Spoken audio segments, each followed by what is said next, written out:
7ஆம் வகுப்பு தமிழ் பாடநூலில் இயல் 2 காடு அப்படிங்கிற கவிதை பேழை இடம்பெற்றிருக்கு. இந்த காடுங்கிற அழகான இந்த கவிதையை எழுதினவர் கவிஞர் சுரதா. கவிஞர் சுரதாவின் இயற்பெயர் ராசகோபாலன். இவர் பாரதிதாசன் மீது மிகுந்த பற்று கொண்டவர். பாரதிதாசன் இயற்பெயர் சுப்புரத்தினம். எனவே தன்னுடைய பெயரை சுப்புரத்தினதாசன் அப்படின்னு மாற்றிக்கொண்டார். அதனுடைய சுருக்கமே சுரதா அப்படின்னு இவரை நம்ம அழைப்போம். ஓமைகளை பயன்படுத்தி நிறைய கவிதைகள் எழுதுவதில் வல்லவர். அதனால இவருக்கு ஓமை கவிஞர் அப்படின்னு இன்னொரு பேரும் இருக்கு. அமுதும் தேனும், தேன்மழை, துறைமுகம் இது போன்ற பல நூல்களை இயற்றியவர் இந்த சுரதா தான். இப்பாடல் தேன்மழை என்னும் நூலிலிருந்து இயற்கை எழில் என்னும் பகுதியிலிருந்து எடுத்து கொடுக்கப்பட்டுள்ளது. இந்த பாடல் கிளிக்கண்ணி என்னும் பாவகையை சேர்ந்தது.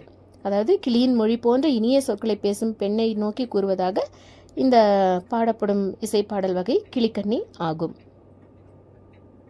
இந்த காடுங்கிற இந்த கவிதை பேழையில் அழகான ஒரு கவிதை இங்கே கொடுக்கப்பட்டிருக்கு. கார்த்திகை தீபம் என காடெல்லாம் பூத்திருக்கு.